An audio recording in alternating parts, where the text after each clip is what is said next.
Buenas tardes. Cristo ha resucitado, en verdad ha resucitado. Estamos nuevamente un día más transmitiendo desde el monasterio de la Anástasis en Quito, Ecuador. Soy el arzobispo Crisóstomos, Vladica Crisóstomos para los que me conocen, y estamos transmitiendo estas conferencias, charlas, aulas, acompañamiento, como le quieran llamar, sobre diferentes temas de la vida espiritual. Hemos visto varios temas. La semana pasada hemos terminado de ver conversión interior. Hemos tratado el tema de las virtudes de las pasiones. Y para esta semana estamos comenzando un nuevo tema. Como les había comenzado a comentar a varias personas, este día jueves tenemos la fiesta de la ascensión del Señor a los cielos, y por lo tanto estamos preparándonos ya a terminar este periodo dentro de la Pascua del Señor, de la resurrección del Señor, que se conoce como los 40 días en que el Señor se quedó con sus discípulos haciendo y dándoles unas enseñanzas que no están reflejadas en las Escrituras, sino en la vida, en la propia vida de los discípulos, de los apóstoles del Señor. Para empezar, y ya continuamos con el tema, el médico espiritual cura a sus hijos mediante la palabra. Primero la palabra evidentemente personal, pero sobre todo a través de la palabra de Dios. Como dice el autor inspirado de los Proverbios, la lengua de los sabios trae curación, en Proverbios 12:18. Y los apotegmas, que son los dichos o frases de los padres del desierto, los primeros que meditaron, oraron la palabra de Dios y que la vivieron en las primeras comunidades cristianas, justamente dicen: Padre, le preguntaban a los primeros monjes, dinos una palabra de salvación, dinos una palabra de salvación. No le piden consejos teóricos, sino un alivio para su alma, pero que sea resultado de su experiencia. Y en ese sentido, el poder terapéutico de la palabra de los padres, de estos primeros monjes, con frecuencia se manifiesta de inmediato en la vida de estas personas. Y eso lo leemos en la vida de estos hombres maravillosos y extraordinarios que se llaman los apotegmas o dichos de los padres del desierto. Y evidentemente muchas personas que les visitaban los encontraban en un estado de tristeza, abatimiento, inquietud cuando iban. Estas personas que iban a visitarles estaban mal y salían llenos de paz y de alegría. Por lo tanto, Evagrio Póntico, este escritor de los primeros siglos, que lo vamos a mencionar muchísimo porque verdaderamente es uno de los primeros que capta la sensibilidad de los fieles, de los seguidores de Cristo en los primeros siglos del cristianismo, ¿no? Relata Evagrio Póntico una visita hecha en compañía de otros hermanos a San Macario, y evoca las palabras llenas de vida y de curación para sus almas que les dijo este gran Abba. Abba era como les llamaban a estos padres del desierto, a estos hombres que les guiaban. Con sus palabras, el Padre Espiritual procura, y a eso es a lo que vamos a explicar, procura alentar a su hijo espiritual y lo exhorta, lo consuela y lo cura como un miembro enfermo. Sus consejos no deben tener un carácter abstracto y especulativo, es decir, ¿de qué sirve que vamos a hablar con una persona que necesitamos ayuda espiritual y nos sale con unas frases extrañísimas, unas palabras rimbombantes, unas palabras teológicas rebuscadas. Hombre, está bien eso para cuando se hace un estudio, como cuando ahora hemos hecho el estudio, hemos visto palabras griegas, hemos visto raíces de la escritura, etcétera, perfecto. Pero es igual, y lo indica San Juan Casiano, dice, igual que los médicos más experimentados no se contentan generalmente con curar las enfermedades presentes, sino que con su sabia experiencia toman la delantera a las posibles enfermedades futuras y las previenen mediante prescripciones y remedios saludables, así también estos auténticos médicos de las almas, al destruir de antemano en el diálogo espiritual, como por un celeste antídoto, las enfermedades del corazón antes de que aparezcan, y al no permitir que se desarrollen en el espíritu de los jóvenes, les revelan la causa de las pasiones que los amenazan y los remedios que les procuran la salud. Por lo tanto, San Juan Casiano ya habla de esa práctica, esa praxis que deben tener esos padres espirituales, no mediante, vuelvo a repetir, palabras complicadas, sino sobre todo haciéndose cercano y buscando verdaderamente la solución. Un verdadero padre espiritual se preocupa incesantemente por sus hijos. Pero aquí hay una cosa que es muy triste, y es que en Occidente, ya que no existe, y sobre todo en estos últimos años, yo me atrevería a decir que, como siempre, la Iglesia de Occidente, que es la iglesia mayoritaria que está presente en estos países, el sacerdote ha pasado a ser una especie de buen administrador.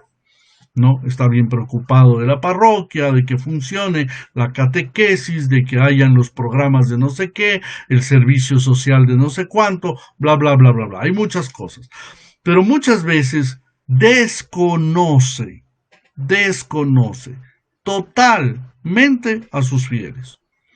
Son igual como si fueran los clientes de un centro comercial, ¿no?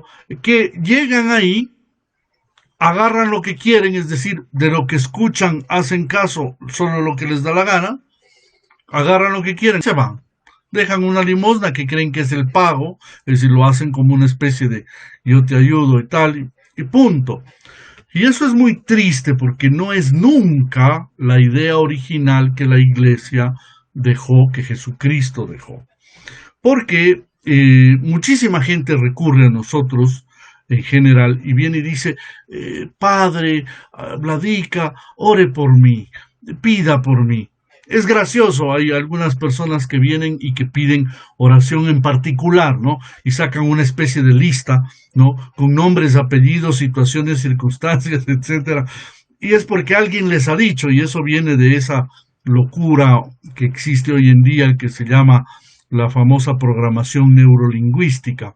Y es que creen que porque declaran con su boca, con nombre y apellido, ahí Diosito responde. Dios ya conoce previamente a nuestro corazón. Lo que necesita es actitudes. Y Dios responde a un corazón humilde, a un corazón que pide verdaderamente buscando el amor de Dios. Pero no tanto para que se cumpla exactamente lo que uno le da la gana, porque Dios no es nuestro empleado. Y por eso, dice San Juan de Gaza, conviene solicitar la oración de nuestros padres, pues ha dicho, rezad unos por otros en Santiago 5, versículo 16. Y no son los sanos quienes tienen necesidad de médico, sino los enfermos. Lucas capítulo 5, versículo 31.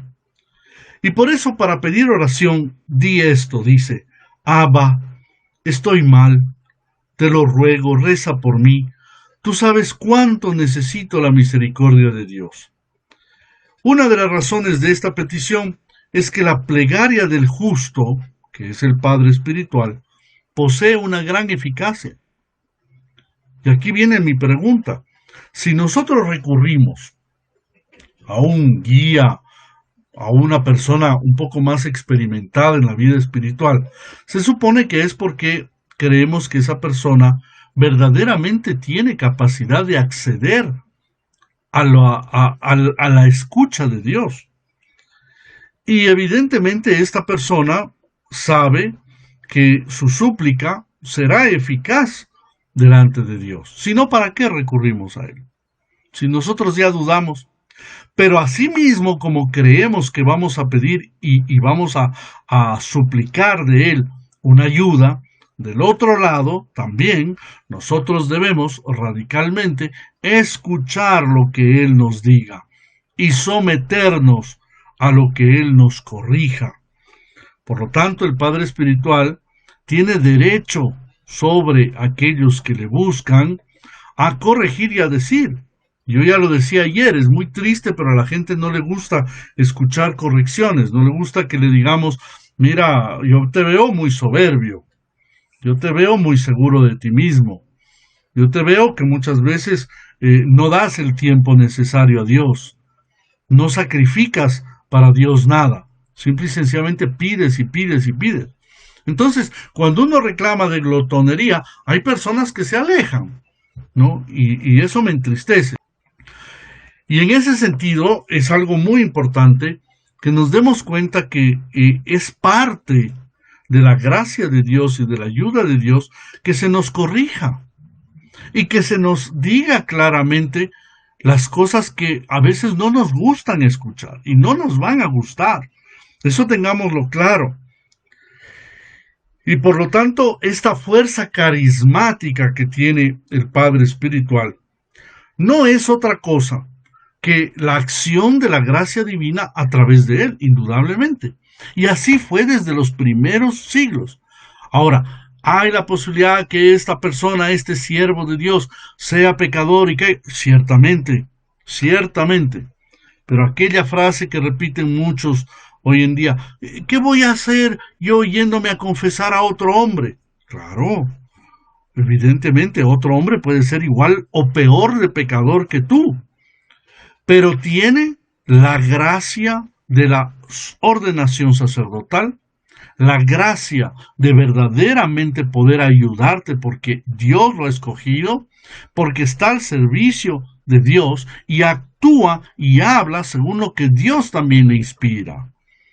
Entonces, cuando nosotros nos quedamos, y Satanás es muy hábil para eso, crear ideas de que nadie nos puede ayudar, nos quedamos solos. Y cuando nos quedamos solos, no tenemos ni soporte en medio de las dificultades de oración y de ayuda, ni una comunidad alrededor que nos ayude, ¿no? Ni tenemos los consejos adecuados para salir. Por eso esa fuerza carismática que se da al Padre Espiritual, al guía, es un poder de acción excepcional que viene para ayudar a tu vida. Cuando nos da un consejo, una ayuda, una sugerencia incluso, muchos padres espirituales explican y dicen, no es necesario que nos dé una orden, sino que nos sugiera, mira, yo te recomiendo que leas este libro, sería bueno que te tomes un poco más de tiempo de oración, sería bueno que cortes con tal o cual amistad. Hay que entender de que son medicamentos que se nos está diciendo, pero si no los tomamos, no podremos nunca curarnos. Sin embargo, y en esto ser muy claros, el Padre Espiritual nunca impone a la fuerza. Él posee un don de Dios, indudablemente, pero su acción no se ejerce sin que el Hijo Espiritual libremente deje actuar en él. Y por eso también lo que caracteriza siempre el tratamiento prescrito por el Padre Espiritual es que tiene en cuenta siempre la personalidad de a quien habla. Yo esto lo he repetido tantas veces y me es clave, fundamental que se entienda, ¿no? Cada proceso de cada persona es único e irrepetible. A mí me molesta muchísimo cuando la gente que dice hablar del Espíritu o dice hablar de Dios, hablan de una especie de procesos generalizados, de cosas básicas o fundamentales que todo mundo debe hacer y nunca terminan llegando al corazón y a la realidad de cada persona. Y mandan más o menos la misma cosa y la misma receta. Perdón el ejemplo que voy a poner, pero es la misma historia del paracetamol, que se manda a todo mundo en toda circunstancia y da lo mismo que sea cáncer, da lo mismo que sea pulmonía, da lo mismo que sea rotura de pierna. Perdón. Da lo mismo y sin embargo siempre se cree que eso es el camino. Y cada padre espiritual debe adaptar y observar los remedios y cómo funcionan. Ver cuánto la persona realmente va ganando o va perdiendo. Pero para todo esto, para todo lo que estoy hablando en esa vivencia del padre espiritual, es fundamental que la persona tenga la capacidad de responder, de decir, de informar y de ser verídico en lo que dice. Mira, me estoy sintiendo así, pasa tal o cual cosa. El padre espiritual está instruido por su propia experiencia, pero también porque está dotado de un discernimiento e iluminado por el Espíritu Santo, y como médico espiritual está en condiciones de determinar cuál es el remedio adecuado. Pero ciertamente en esto corre el riesgo de que el enfermo rechace el tratamiento, de que no siempre verdaderamente se hagan las cosas bien. Hay enfermos que tienen el alma gravemente afectada y aún así siguen buscando cosas que le empeoran a su enfermedad. Y su mal puede ser que cuando serían necesarias una dieta y abstinencia de lo que les apetece, desean más bien satisfacerse de alimentos nocivos y atiborrarse de ellos. Esto es una cosa que yo la he visto muy constantemente. Personas que vienen al camino espiritual, caminan un poquito, un tiempo, y cuando uno ya comienza a apretar un poquito más, vuelven a aparecer cosas de tentación y terminan cayendo y cayendo cada vez incluso peor. En ese sentido debemos entender que Satanás, el enemigo, siempre va a buscar terminar por destruir la obra de Dios en la vida de una persona. Y por eso aparece también la obediencia de un hijo espiritual hacia ese padre. El apóstol San Pablo invita a ello. Hebreos, carta del apóstol San Pablo a los Hebreos, capítulo 13, versículo 17. Obedeced a vuestros dirigentes y tened deferencia para con ellos. Por lo tanto, cuando a veces vemos que hacia un padre espiritual alguna persona le tiene una especie como de cariño espiritual, de atención, de respeto, no es pues salamería, no es solamente el estarle sobando, no, es agradecimiento ciertamente porque está también intercediendo, obrando, actuando, ¿no? Viviendo conmigo mi proceso, y yo le tengo a la final agradecimiento porque, perdónenme, y esto hoy en día a veces es necesario aclarar, uno no paga a un padre espiritual. No es que hay una mensualidad para yo seguir en la vida espiritual que estoy pasándosela, no, se lo hace libremente, se lo hace gratis. Por lo tanto, lo menos que podemos hacer por una persona que nos ayude espiritualmente, que incluso ora por nosotros. No saben la tristeza profunda que a mí me da las personas ingratas, que muchas veces recurrieron a uno porque tenían necesidad, desesperación, etcétera. Y uno lo agrega a esa persona en los dípticos. Yo no sé si ustedes sepan, pero es importante que lo sepan. Todos los monjes ortodoxos, todos los sacerdotes ortodoxos, al menos en la iglesia ortodoxa, tenemos unos libritos pequeños que prácticamente andamos a llevar con nosotros, que tenemos en nuestro sitio de oración. Y en esos libritos anotamos el nombre de las personas que nos piden. Generalmente andamos a cargar una agenda donde anotamos, y aparte de eso, pues el famoso celular donde hoy en día hay la posibilidad de anotar. Anotamos el nombre de la persona y eso pasa a los dípticos. Oramos por vivos y oramos por difuntos. Todos los días tomamos la lista desde el inicio hasta el final. Así sean 2,000 personas, así sean 10,000. Uno por uno, nombre por nombre, decimos en nuestras oraciones, porque hay un compromiso. Pero así como uno, los monjes, nos comprometemos por orar por personas, no es, perdónenme, y en esto quiero ser bien claro, separemos la experiencia de otros dirigentes o gente religiosa de otras iglesias. Ellos dicen en general, sí, voy a rezar. En el caso de la ortodoxia es un deber, es una obligación. ¿Y qué es lo que pasa? Que cuando una persona se compromete para orar por alguien, y mucho más si es un hijo espiritual, ese hijo espiritual debe comprometerse a lograr que ese padre espiritual o madre espiritual, como lo he explicado también, que puede haber casos así, tenga para sostenerse, tenga lo suficiente para poder vivir. Díganme ustedes, si ustedes tienen un agradecimiento con una nana, como les dicen a las mujeres que criaron o sacaron adelante un niño en reemplazo de los padres, ¿no? Una, como dicen, criada, a veces utilizan ese término, etcétera. Bueno, pues esa nana o la mamita, muchas formas que le dicen, etcétera, cuando pasan los años no la abandonan, sino que cuanto más ancianita que está, pues algo incluso le aportan, le procuran por su salud, etcétera.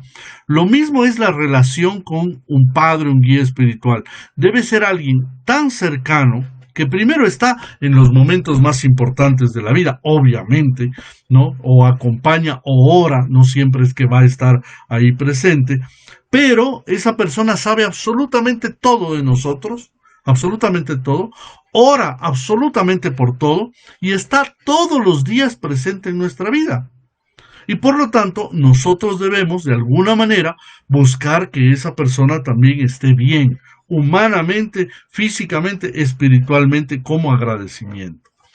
Por lo tanto, el deber de un hijo espiritual no es solamente escuchar de vez en cuando o cuando yo estoy angustiado con un problema o cuando me estoy hundiendo y me estoy ahogando en un problema, ahí recurrir al Padre Espiritual. No, la relación con el Padre Espiritual debe ser primero de obediencia verdaderamente y constantemente de relación con esa persona, tanto de oración como de ayuda y de cooperación. Es decir, la razón por la cual esa persona puede ser padre espiritual es porque, gracias a Dios, dedica las 24 horas del día a la vida espiritual. Yo al inicio de nuestro camino aquí en la iglesia ortodoxa, ustedes recordarán, por lo menos los que conocen, tuvimos la obligación y la necesidad de colocar un restaurante.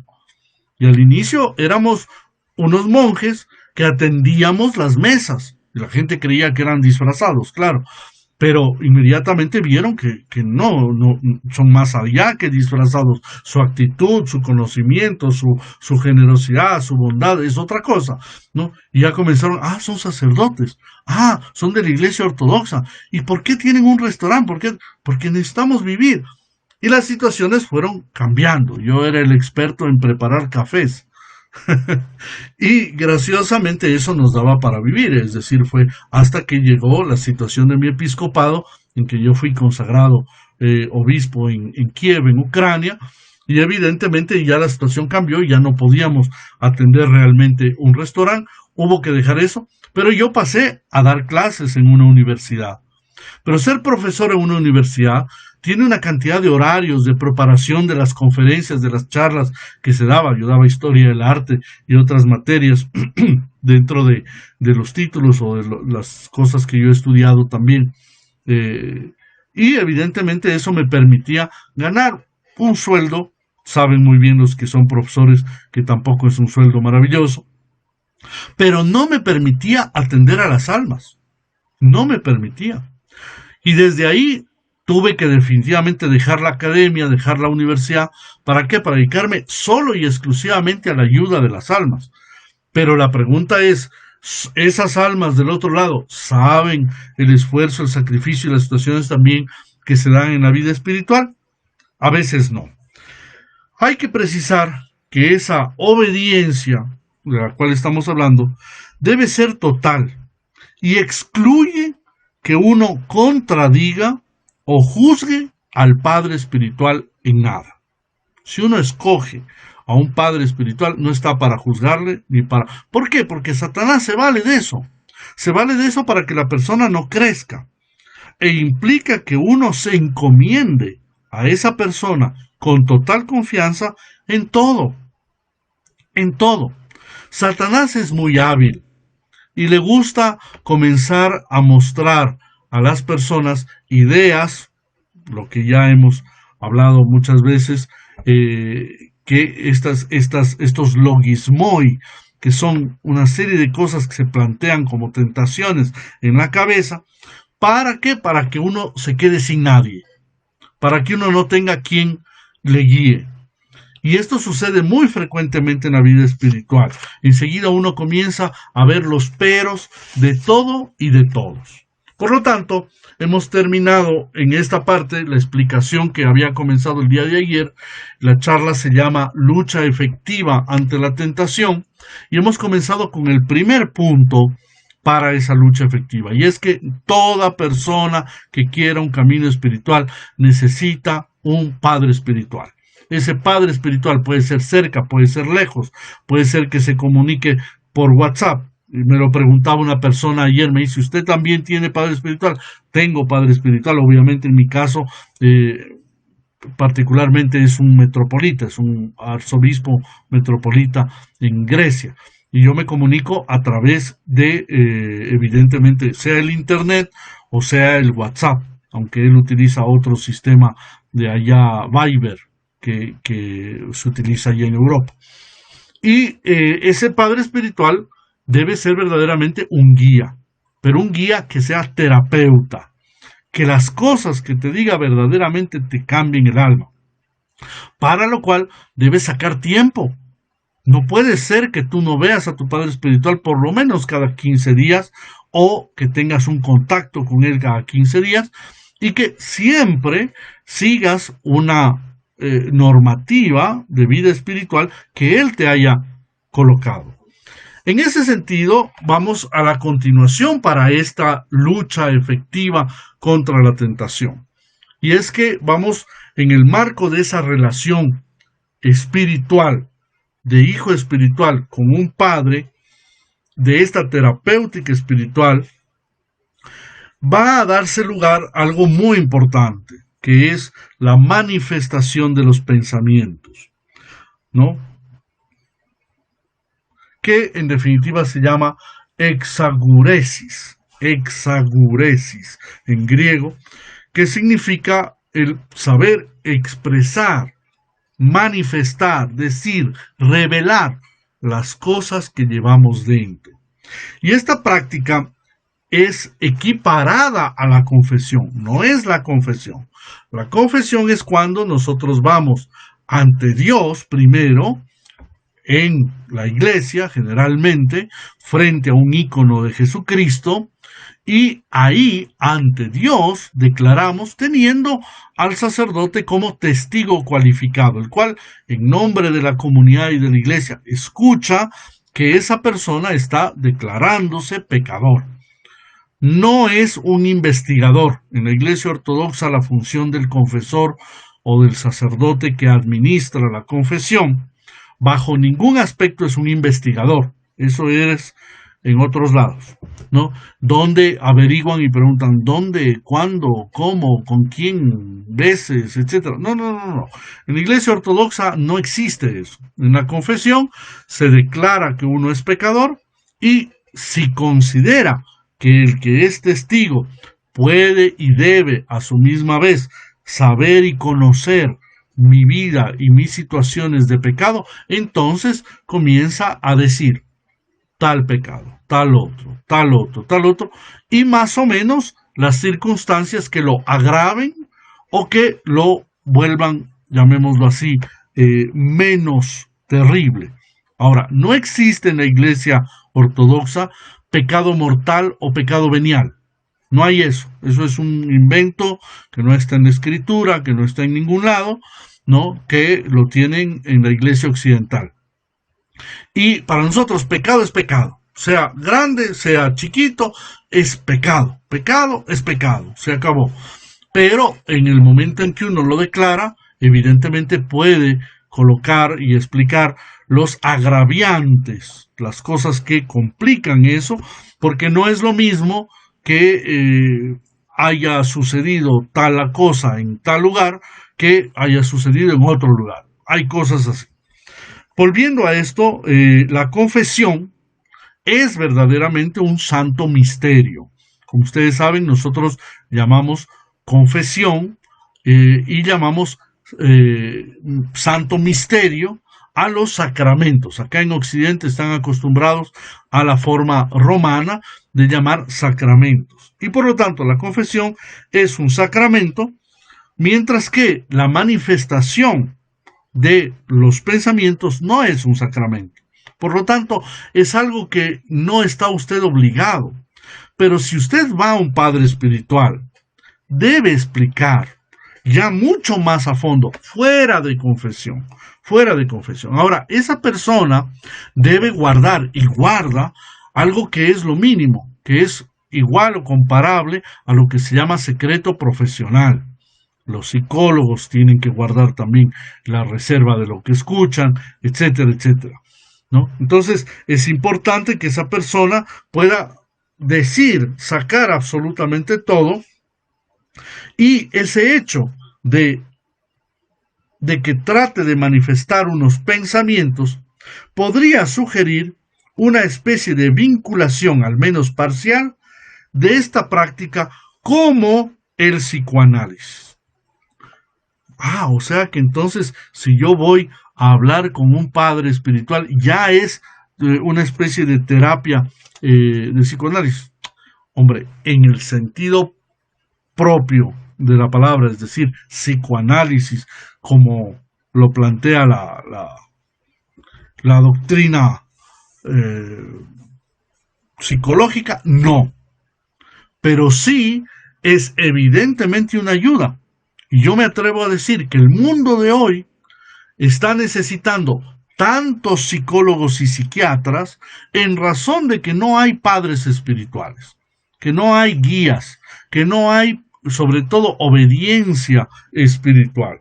San Marcos el monje, por ejemplo, dice, es perjudicial, óiganme bien, y voy a explicar para que se entienda bien, no es una terapia psicológica, no, es perjudicial rememorar con detalle los pecados pasados, pues si engendran tristeza, esos recuerdos alejan de la esperanza. Si por el contrario su representación no produce pena y conducen de nuevo a la antigua mancha. Por lo tanto, cuando el espíritu, al negarse a sí mismo, se agarra únicamente de la esperanza, entonces el enemigo, bajo pretexto de confesión, le pone ante los ojos una imagen de sus antiguos pecados para volver a encender las pasiones olvidadas por la gracia de Dios y perjudicarlos solapadamente, pues aunque el espíritu sea entonces luminoso y esté lleno de aversión por las pasiones, se volverá necesariamente tenebroso una vez implicado de nuevo en las acciones pasadas. Si su alma es turbia y amiga del placer, no puede dejar de entretenerse con complacencia en esas sugestiones, de modo que tal rememoración será en realidad una predisposición al pecado más que una confesión. ¿Qué quiere decir este Marcos el monje? Cosa muy sencilla. Cuando nos arrepentimos y nos confesamos, demos por terminado, por absuelto, por redimido, por borrado totalmente nuestro pecado. Oiga, Pladica, pero a mí me dijeron que hay que recordar aquellas cosas del pasado. Sí, se puede recordar siempre y cuando éstas hayan causado tal sanación en nuestra alma que no nos hieran.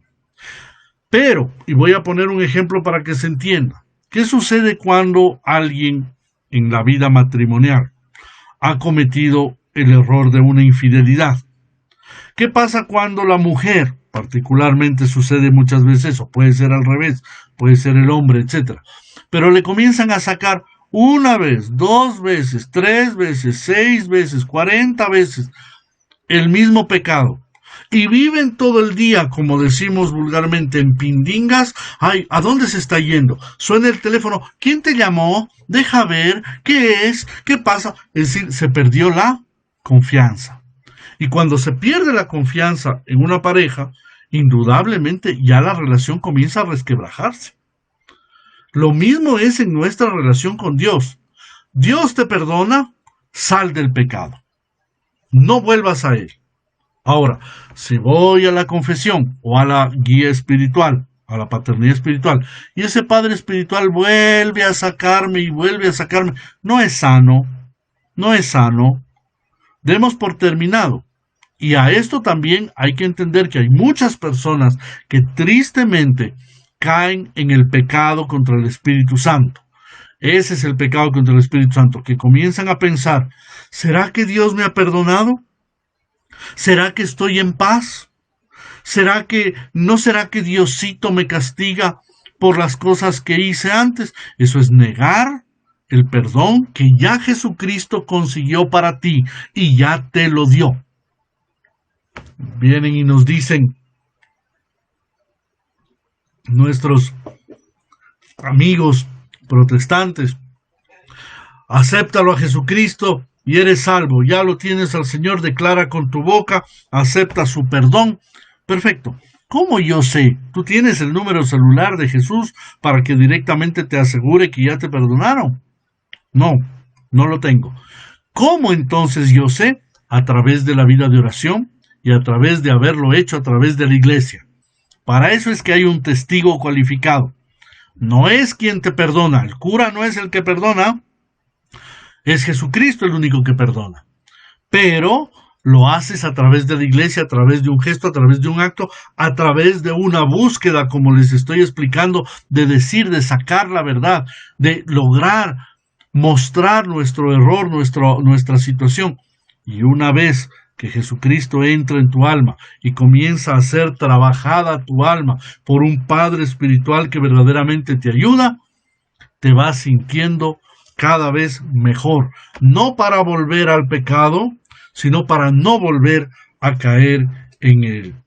Por lo tanto, en un sentido más amplio, la exagóresis en griego, es la manifestación de los pensamientos, en una frase en español, pero que no se queda solo en manifestarlos, sino en hacer toda una obra en la cual tú vas transformando también tu vida. Voy a hacer una referencia psicológica sin pretender comparar, pero para tener una idea. Cuando una persona va a una terapia psicológica y logra sacar sus traumas, sus miedos, sus problemas, las situaciones vividas muchas veces dolorosas de su pasado, de su infancia, ya el decir, el lograr verbalizar, como se dice, ya ayuda, indudablemente ya ayuda. Y más bien se corre el peligro que cuando ya se libere esa atadura, la persona se sienta tan satisfecho por haberlo dicho, que sale de la terapia y comienza a hablar con medio mundo y dice, yo ya hablé con mi doctor y ahora resulta ser de que se me ha descubierto que tengo un trauma de mi relación con mi padre o no sé qué. Y ahí es un peligro porque las otras personas no tienen la misma capacidad que el psicólogo para ayudarle. Lo mismo, sin pretender comparar en esa exagóresis que es la manifestación de los pensamientos, no busca en la tradición de la iglesia el que la persona simple y sencillamente se libere o que verbalice nada más, sino en hacer partícipe de todo pensamiento perturbador y de todo estado desacostumbrado, de toda duda, de todo lo que a uno le puede inquietar, preocupar o en el recuerdo magullar y doler, para que, dando a conocer ciertos detalles, podamos asegurarnos la incidencia que tuvo esos males en mi vida espiritual y cómo no volver a repetirlos. Por lo tanto, dentro de esa lucha efectiva contra la tentación, quieres salir de un problema, de una situación de tu vida, de una angustia, primero debes tener un padre espiritual. Segundo, hacer este propósito de manifestar tus pensamientos realmente, de sacarlos, de vivirlos, de tomarlos y colocarlos para que este terapeuta, este médico del alma, pueda investigar. Yo no puedo ser curado de una enfermedad, supongamos una enfermedad de la piel, si no muestro pues donde yo tengo un hongo o un problema de la salud. Debo mostrar, aunque me cause vergüenza. Y lo importante es sobre todo aplicar la regla de la no omisión, de no ocultar nada. Porque si resulta ser de que yo digo, ¿sabe qué, doctor, padre espiritual? Tengo este problemita de este hongo que me apareció aquí en el brazo, que no sé qué. Pero no le cuento que tengo presión alta, que tengo también una cantidad de problemas gástricos, que tengo... El médico no puede mirar en su totalidad la realidad y va a atender y se va a enfocar en una cosita y te va a decir, mire, hay una pomada, colóquese la pomada y claro, pero no se da cuenta que este hongo, porque como tú no le dijiste la totalidad de las cosas, ¿qué es lo que pasa? Que este hongo, él lo va a tratar solo como si fuera el hongo. Pero resulta ser que este hongo tiene relación con un problema que tienes estomacal, con un problema nervioso, con un problema de diferente otra índole.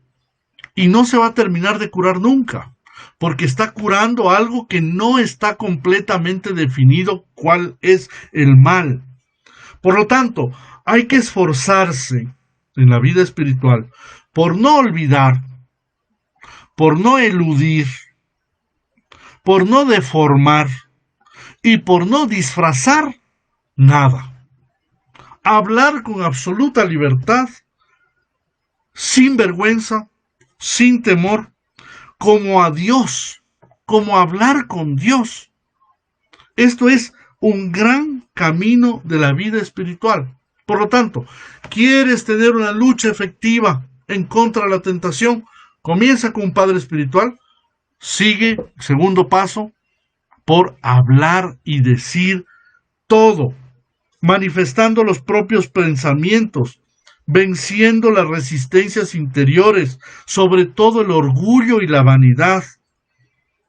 Y también, dentro de esto, vencer las tentaciones, porque siempre hay un diablito aquí al lado que está soplando y que está diciendo, no le digas, va a pensar mal de ti, después te va a juzgar, a lo mejor va a creer que ya no eres entonces una persona buena, a lo mejor te bota hasta de la iglesia, cosas así. El diablo siempre se ensañan contra esta práctica a la cual temen especialmente. Uno de los mejores exorcismos no es ir a rezar, echar agua bendita, echar incienso, esto también hay que practicarlo cuando sea necesario. Pero el mejor exorcismo es lograr que la persona abra su boquita y diga totalmente la verdad. Y Satanás y los demonios generalmente se oponen a esto, haciéndole creer la inutilidad, ¿no? Haciéndole incluso abstenerse de esta práctica. Por ejemplo, dice, yo tenía en el alma una pasión que me dominaba. Al oír que Abba Zenón había curado a muchos de ella, quise ir a verle y abrirme a él. Y a menudo acudía al anciano para decirle todo, pero el enemigo no me dejaba hablar, introduciéndome la vergüenza en el corazón y diciendo, puesto que sabes cómo curarte, ¿para qué vas a hablar de ello? En efecto, no te descuidas, sabes lo que los padres ya han dicho. Y esto es lo que me sugería el diablo para que no manifestara mi enfermedad al médico y no me curara. Finalmente, afligido y llorando, dije a mi alma, ¿hasta cuándo, alma desgraciada, vas a permitir en el no curarte? Los que viven lejos vienen a hablar con este Padre espiritual y son curados. Y a ti, que estás tan cerca del médico, ¿no te da vergüenza el no hacerte cuidar? Todo esto está dentro de ese librito que se llaman los apotegmas o los dichos de los padres del desierto. Por lo tanto, conviene sobre todo subrayar el valor terapéutico y profiláctico, ¿no?, preventivo de esta práctica que ayuda dentro del marco de la vida espiritual. Por lo tanto, la manifestación de nuestros pensamientos permite recibir del Padre espiritual indicaciones sobre el significado y el valor espiritual de lo que se le revela, así como consejos acerca de la actitud que conviene adoptar en las diferentes circunstancias de la vida. ¿Vamos hasta aquí bien? Me gustaría saber si hay alguna pregunta dentro de estos temas antes de que vayamos hacia la conclusión de la charla del día de hoy.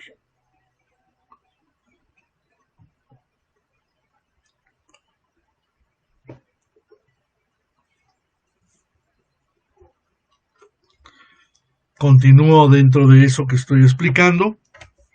Los padres insisten en esto. Quien no manifiesta sus pensamientos se enferma, mantiene o agrava sus dolencias, porque aquel que oculta sus malos pensamientos a su padre espiritual se extravía al momento por desiertos sin camino. Señala San Juan Clímaco. No manifestar los pensamientos favorece que se desarrollen unas enfermedades directamente relacionadas con ello. Además, esto se haya ligado de manera muy estrecha con el orgullo y se ve reforzado, como subraya uno de los padres, porque quien oculta sus pensamientos enferma siempre de orgullo. Es decir, yo no necesito nada, ¿para qué voy a hablar? Mejor me quedo calladito y estoy más bonito. Dice Miguel Ángel Benítez, ¿puede un padre espiritual ortodoxo ser una guía de personas de otra denominación? Me quedo así, un poco en el aire. Sí, evidentemente sí, pero verdaderamente es prácticamente como ir donde un médico, ¿no?, que perfectamente conoce la enfermedad, pero saber el médico que no le van a obedecer. ¿Por qué? Porque tristemente en el caso de la Iglesia occidental tiene otras prácticas, tiene otras circunstancias, tiene otras maneras de actuar que a veces no permiten la perfección que en la Iglesia ortodoxa se vive. Por ejemplo, la praxis de la Eucaristía. Voy a poner solamente este ejemplo. Para nosotros, para poder comulgar, la persona debe hacer ayuno desde la noche anterior, no desayunar, acercarse con el estómago vacío, no solamente para cuidar de una forma física, sino también como un sacrificio espiritual. Pero si viene una persona católica romana que está acostumbrada a hacer un ayuno a duras penas de 1 hora, que a veces ni siquiera se cumple esa hora, sino que antes de entrar a la ceremonia, a la misa, desayunan antes alguna cosita, ¿no? Y van directamente a la comunión, y ya en ese periodo más o menos la misa dura casi 1 hora, entonces se cree que ya se ha cumplido con el ayuno. Entonces, ¿qué es lo que pasa con un padre espiritual ortodoxo? Que lastimosamente no puede dar las terapias y los medicamentos completos como debería hacer, porque esa persona está viviendo en una realidad distinta. Por lo tanto, puede, y de hecho en mi caso soy padre espiritual de muchas personas, incluso sacerdotes católicos romanos, y personas incluso también protestantes, que me han pedido guía, les he ayudado y le intento ayudarles, pero evidentemente en camino a una búsqueda de la verdad. Y esas personas, tarde o temprano, debo decirlo, terminan convirtiéndose a la Iglesia Ortodoxa porque es el camino definitivo y es el camino total. Hay que decir la verdad, es tal como lo vemos nosotros. Pregunta Madre Mariamne, ¿el confesor y el padre espiritual es lo mismo? No, ciertamente no es lo mismo. De hecho, constantemente los padres de la Iglesia recomiendan que sean distintos. Una cosa es el padre espiritual y otra cosa el confesor, ¿no? ¿Para qué? Para que las personas puedan tener en eso la tranquilidad de no mezclar lo uno con lo otro. Lastimosamente en Latinoamérica hay muy pocos sacerdotes ortodoxos y mucho menos padres espirituales. Por lo tanto, muchas veces coincide en que sea lo mismo. ¿Por qué? Porque no hay más, ¿no? Es decir, solo tenemos pocos burritos o pocos bueyes para poder arar y por lo tanto tenemos que valernos de lo que tenemos. Por lo tanto, es conveniente que sean dos cosas diferentes, pero en la práctica muchas veces toca que sean lo mismo. El mismo padre espiritual sea el confesor y a veces sea todo, ¿no? Sea el acólito, el lector, el músico, sea un poco de todo, porque la iglesia está todavía en proceso de crecimiento en América Latina y por eso pues es una realidad distinta. Vanessa Jiménez dice buenas tardes, el Señor te bendiga. Para pedir un padre espiritual hay que estar bautizado en la iglesia ortodoxa. Formalmente sí, es necesario ser parte, como acabo de explicar a Miguel Ángel. Eso sería el proceso legal formal. Sin embargo, evidentemente cuando se establece una misión, es decir, como es el caso de ustedes allá en Loja, que se ha comenzado una misión, se entiende que están ya en un proceso de conocimiento, de amor, de profundización sobre la fe y que evidentemente la idea de algunos es dar el paso hacia el bautismo y hacia la conversión a la Iglesia Ortodoxa. Si no habría ese interés, no habría ni siquiera razón para la misión, ¿no? Por lo tanto, evidentemente ya hay una paternidad espiritual para guiar a aquellos que desean voluntariamente someterse verdaderamente a la guía de la Iglesia. Nives Kusima nos dice, Padre, ¿cómo vencer el sentimiento de vergüenza y de culpabilidad ante el Padre espiritual, el miedo del juicio? Carissima Nives, prima di tutto domandare al Signore la grazia di strappare quella colpevolezza e diventare più forti per dire le cose come sono, senza problemi, senza paura, parlando sempre con la verità. E quando domandiamo questa grazia al Signore diventa sempre un aiuto da parte dal Signore per dire la verità. Se non possiamo dire la verità, mai vamo a ricevere veramente una risposta dell'amore di Dio nel nostro cuore, ¿no? Me pregunta entonces cómo vencer eso. Vencerlo, lo digo, diciendo siempre la verdad y pidiéndole a Dios también para quitar este demonio, lo que yo les había hablado, que a veces nos lleva a desviar el camino. Miguel Ángel Benítez dice, alguna vez dijo un sacerdote que está casado, no puede ser padre espiritual porque debe dedicarse a la guía de su familia. ¡Ah, qué maravilla! Bueno, quien lo haya dicho, primero no conocía que la mitad de los padres de la iglesia de los primeros siglos eran casados. No sé si lo sabían, pero muchos incluso obispos de los primeros siglos fueron casados, porque fue posterior la ley en la cual se colocó en los primeros concilios la necesidad de que sea para ser obispo un hombre soltero. Es decir, en los primeros siglos existieron obispos casados. Esto no lo podemos negar, esto existió, esto es histórico y esto está. Fueron las normas de la Iglesia que después de los siglos vieron que era conveniente que un hombre verdaderamente sea monje para poder ser obispo. No se puso así la ley de que todos los sacerdotes sean casados, sino cuando un concilio que no tuvo trascendencia ni aprobación de Oriente, ¿no? Colocó el Concilio de Toledo, colocó las primeras normativas diciendo que sería conveniente que no se casen. Y desde ahí viene la tradición occidental de que los sacerdotes no sean casados. En la Iglesia oriental siempre se mantuvo, nunca hubo jamás ningún rechazo para que sean sacerdotes, pero aquí sí efectivamente vale la pena aclarar, no, un sacerdote casado, en razón de que tiene muchas ocupaciones normalmente con su hogar y con el servicio y atención de una parroquia, no siempre se le da la posibilidad de ser padre espiritual.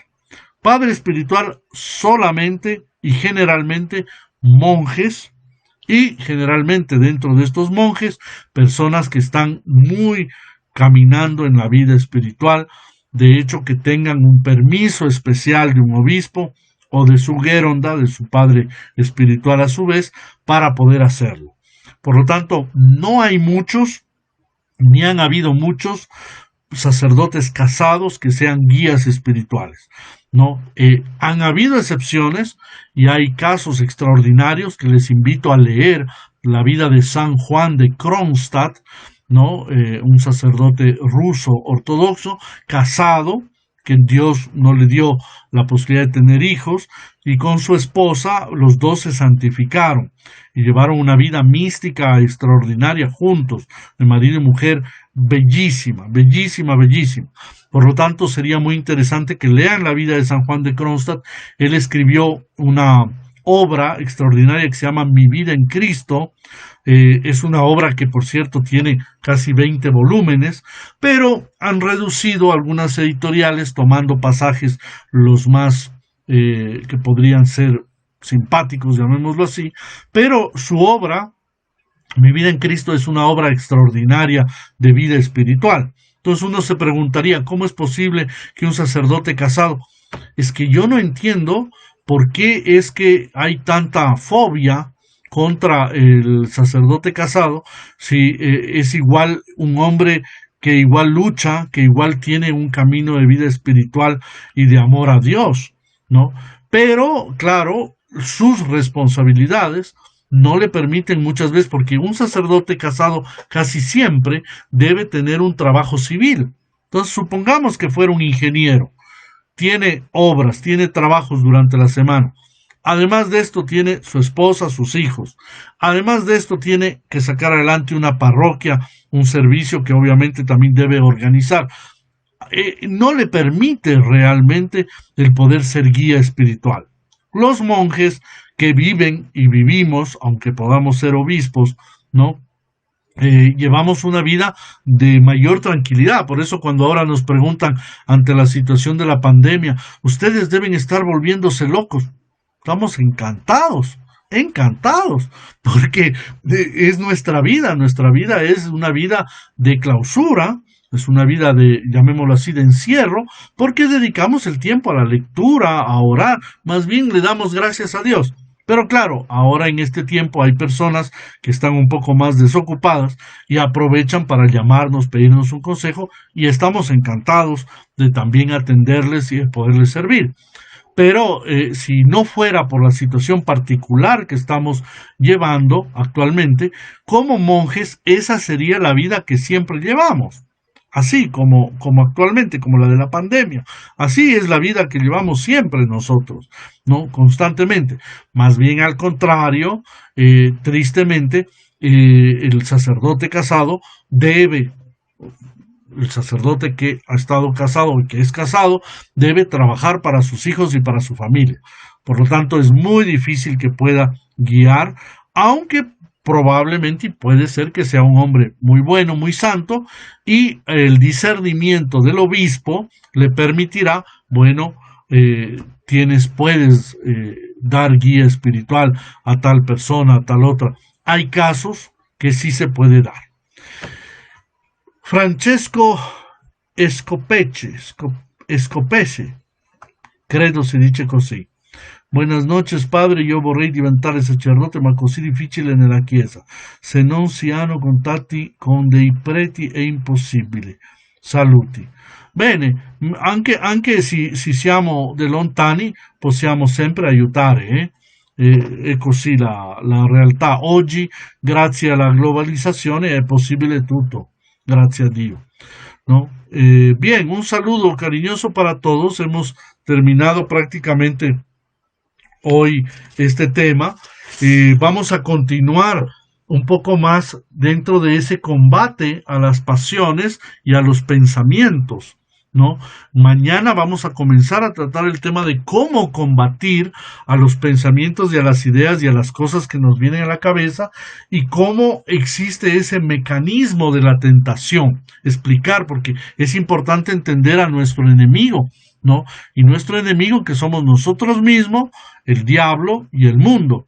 Y cómo ese conjunto de cosas a veces crean un mecanismo para atraernos y para alejarnos de Dios. Mañana trataremos eso, seguiremos con estrategia espiritual, cómo se logra verdaderamente vencer a través de la vigilancia y de la oración, y vamos a ir viendo cómo se logra atacar verdaderamente y rechazar ciertas tentaciones de la cabeza, de las ideas, de los pensamientos, y cómo ser efectivos ante la tentación. Que el Señor Todopoderoso les bendiga, les guarde, les proteja, Padre, Hijo y Espíritu Santo, ahora y siempre y por los siglos de los siglos. Amén. Chao, hasta mañana.